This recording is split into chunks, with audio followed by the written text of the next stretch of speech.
நான் பேசுறதெல்லாம் திரித்து பேசுறாங்க, நான் பேசியதையே திரித்து பேசுறாங்க அப்படின்ட்டு இன்னைக்கு பேசியிருக்காரு. நாங்க உண்மையில திரித்து பேச விரும்பல. இவங்க பேசுறதை வச்சு சொல்லுங்கன்னு. இவங்க ஏதாவது அவர் பேசுனதை திரித்து பேசியிருக்காங்களா? அப்படியா?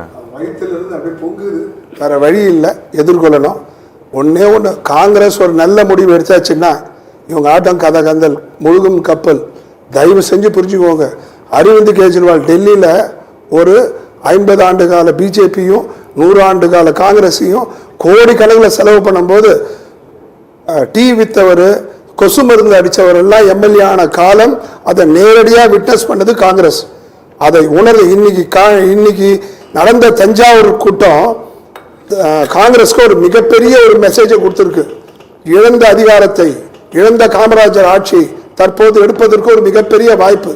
25 சீட்டுக்கும் 28 சீட்டுக்கும் 30 சீட்டுக்கும் எதுக்கு சார் இவ்வளவு பெரிய அலப்பறி?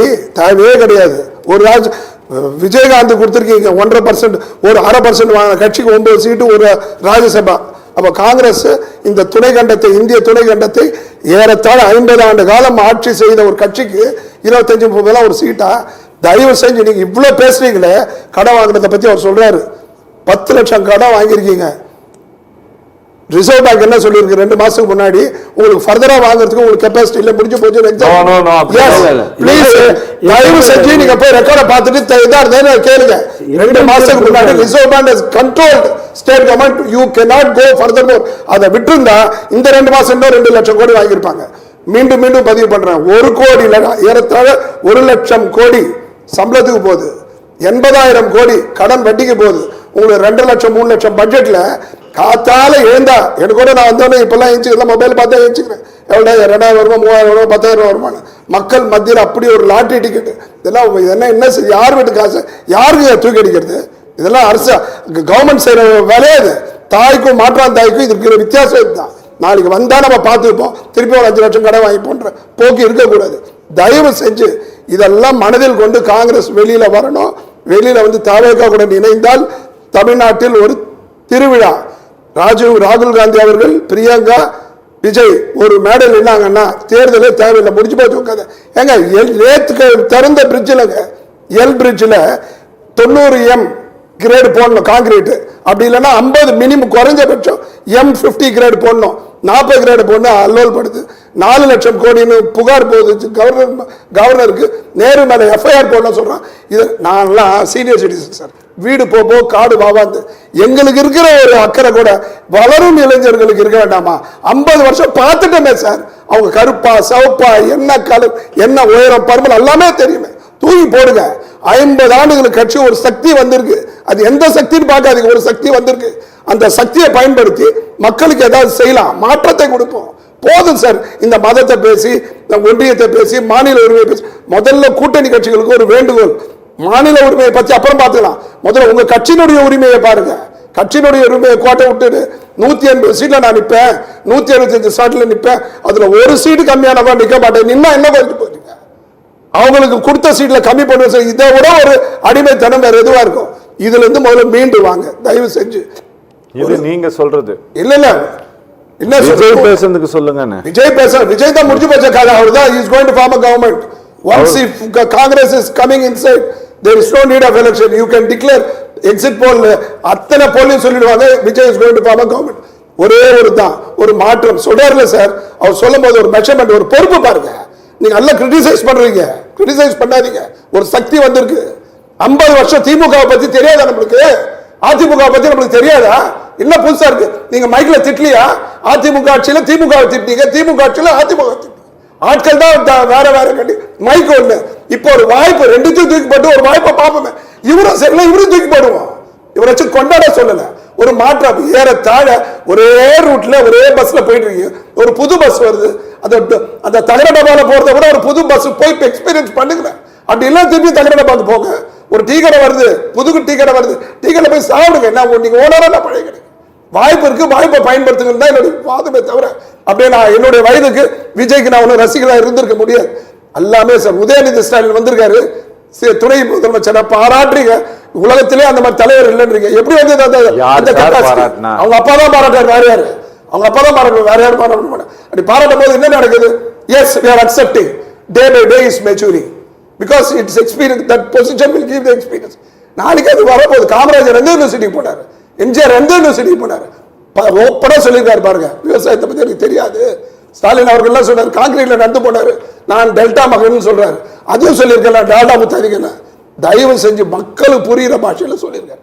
எவ்வளவு எதிர்ப்பு சார். அவர் கட்சி நடத்திய விடுறீங்க, கூட்டம் நடத்தியதுக்கு விடுறீங்க. பிஜேபி வந்தா 1 லட்சம் கோடி, 1 லட்சம் மெம்பர்ஸ், திமுக நடத்தினா 1.5 லட்சம், பிரியாணி, அது இது லொட்டு எல்லாம், அந்த காசு எல்லாம் யாரும் சாவுறது இல்ல சார். ஏன் சாவ போறான்? அங்கெல்லாம் யாரும் சாவுறாங்க. அங்க புடிச்சு தள்ளுறதுக்கு ஆள் இல்லாம இருந்ததுன்னா சாவ மாட்டான். புடிச்சு தள்ளுறதுக்கு ஆள் வந்தா சாவ வேண்டியதான். தயவு செஞ்சு அலாலையா போகுது.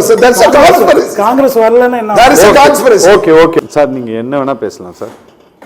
முதல்ல அதிமுக நண்பருக்கு சொல்லிடுறேன், அவர் அரசியல் விமர்சகர், அதிமுக நண்பர். எடப்பாடிக்கு ஆதரவா பேசுறாரு. தயவு செஞ்சு இவர் ஆதரவா பேசுறது எடப்பாடி பாதிச்சுடாம பேசிக்கணும். ஏன் சொல்றேன்னா, பெரியார் அவர்களை இந்த அளவுக்கு அதிமுக காரங்க விமர்சனம் பண்ணக்கூடாது. இந்த காரணத்தினாலதான் மேடையிலேயே அவர் படத்தை வச்சு எடுத்துட்டு தாமரை போடுறாங்க. தயவு செய்து அந்த மாதிரி பேசாதீங்க. காமராஜர் கிட்ட இருக்கிற நல்லதையும் எடுத்துப்போம், பெரியார் கிட்ட இருக்கிற நல்லதையும் எடுத்துப்போம், நம்ம செய்வோன்றது தான் கருத்து. திருக்குறள் எடுத்துக்கிறோம்னா அதுல நன்மை எடுத்துக்கிறோம். அதுல திருட்ட பத்தி எழுதியிருக்காரு, அதை விட்டுருவோம். அதையும் நம்ம எடுத்து திருவள்ளுவரே சொல்லிட்டா நம்ம செய்யக்கூடாது. களவும் கற்று மரம் தான் சொன்னாரு. அதை மரன்றதை விட்டுட்டு களவு மட்டும் பண்றதை எடுத்துக்க வேண்டாம். ஒண்ணு. ரெண்டாவது, தயவு செஞ்சு திருவள்ளுவரா சார் சொன்னாரு. உதயாநிதி தலைவர் உதயாநிதி ஸ்டாலின் இருக்கு இல்லையா, அவரு சினிமா நடிகரா இருக்கும் போது அவங்க தந்தை என்ன சொன்னாரு? தொட்டதெல்லாம் துவங்கும். என் படம், என் மகன் வந்து எவ்வளவு ஃபேமஸ் தெரியுமா? அப்போ இன்ஸ்டாகிராம் வரும்போது தெரியலையா? அப்போ வாட்ஸ்அப்ல சோசியல் மீடியால வந்து, சார் உலகம் வளர்ந்தது சார். இன்னும் பழைய காலத்துல இருந்து அச்சு மீடியால இருக்கிறது கிடையாது. முதல்ல 1 கோடி பத்திரிகை போச்சு தினத்தந்தி. நான் 40 வருஷத்துக்கு முன்னாடி கதை சொல்றேன். அந்த ரேஷியோல போயிருந்தா நீ 10 கோடி வித்துருக்கணும். இன்னைக்கு 5 லட்சம் 10 லட்சம் விற்கலன்னு சொல்றாங்க. இப்பெல்லாம் எல்லாமே வந்து சோசியல் மீடியால வந்துட்டாங்க. சோசியல் மீடியாவை அண்டர்ஸ்டிமேட் பண்ணாதீங்க. ஒரு 18 வயசுல இருந்து 40 வயசுல இருந்து இளைஞர்கள் 1 கோடியே 75 லட்சம் பேர் மாற்றத்திற்கான மனிதர்கள். அதிமுக கூட்டணி 20, அவங்களுக்கு விரோதிகள் வேற யாருமே கிடையாது. அவங்களுக்கு அவங்களே விரோதிகள். இந்த நண்டுகதை தான், ஒருத்தர் நேரம் ஒருத்தர் இழுத்துப்பாங்க. இன்னைக்கு பாருங்க, அடுத்த மாசம் எலெக்ஷன் இருக்கு. இந்த சமயத்துல போய் இன்னும் போட்டி போடுறாங்க. யார் தலைமை இல்ல, யாரு எவ்வளவு கூட்டணி, எவ்வளவு பேர் அக்கப்போர் பாருங்க. எந்த அளவுக்கு வளர்ந்துச்சு. தேமுதிக விட்டது மிகப்பெரிய தப்புங்க. தேமுதிக அதெல்லாம் வேணாம். நீங்க விஜய் பத்தி பேசுங்க. விஜய் பத்தி தான் சொல்றது, ஒரு வார்த்தையை சொல்றேன். அது மாதிரி அதெல்லாம் கோட்டை விட்டுட்டு இப்போ குத்துதே குறையுதுன்னா பிரயோஜனம் கிடையாது. சார், அரசியல்ல எந்த கட்சியும் இப்போது வரை கூட்டணி சேரவில்லை. தனியாகவே நின்றால் நான் தான் எல்லா அணியும் அடித்து நொறுக்குவேன்னு சொல்றாரு. அவ்வளவு செல்வாக்கு மக்கள் மத்தியில் உருவாக்கி, அந்த தைரியத்தை நீங்க அப்ரிஷியேட் பண்ணலாம் சார். ஒரு 50 வருஷ கட்சி, ஒரு 75 வருஷ கட்சி, 100 வருஷ கட்சி, 75 வருஷம் கட்சியை தாண்டி நான் வந்து உங்களுடைய என்ன சொல்றாரு அவரு, மக்களை பார்த்து நீங்க பின்னாடி நிக்கிறீங்கன்னு கேட்டதுல என்ன தப்பு?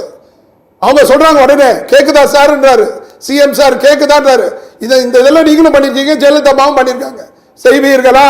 செய்வோம், ஜெயிச்சுட்டாங்க. செய்வீர்களா? செய்ய மாட்டோம், தோத்துட்டாங்க. அதே மாதிரி இப்ப என்ன சொல்றாங்க, கேட்கறாங்க. அவங்க என்ன கேட்கறாங்க? செய்வீர்களா? ஆதரவு கொடுப்பீர்களா? மாற்றம் வருமானா 100க்கு 150% வரும்னு சொல்றாங்க. அது இப்ப இவங்க சொல்றாங்க 8 வீடு 16 வீடு கட்டுற காலம் எல்லாம் போச்சு. இப்பெல்லாம் சோசியல் மீடியா. அவர் ஒரு லீடர் தெருவில் இறங்கி போராடணும்னா என்ன போராடணும்? போய் போராடி கேஸ் வாங்கிட்டா இன்னும் பின்னாடி ஊழல் பண்ணிக்கலாமா? எதுவுமே நேர்மையா இருங்க. உங்களுடைய கருத்து 8 கோடி மக்கள், நீங்க பேசினா, இந்த கட்சி பேசினா 8 கோடி மக்கள் ரீச் ஆகுதோ இல்லையான்னு தெரியாது. ஆனா விஜய் ஒரு தும்பினாலும் இரும்பினாலும் 140 கோடி மக்களுக்கு போற அளவுக்கு ஒரு எக்கோ. உடனே 140 சொல்லாதீங்க. ஃபார் எக்ஸாம்பிள், தயவு செஞ்சு there is a very big exposure. ஒரு 50 ஆண்டு கால அவலத்தை மாற்றுவதற்கு ஒரு சக்தி. இந்த சக்தியை நம்ம வீணாகிட்டோம்னா இன்னும் எத்தனை ஜென்மமாகுமோ இந்த 50 ஆண்டு கால திராவிட ஆட்சிகளை அகற்றுவதற்கு என்ற அச்சத்தோட தான் நாங்களாம் போய் சேரணும். ஓகே.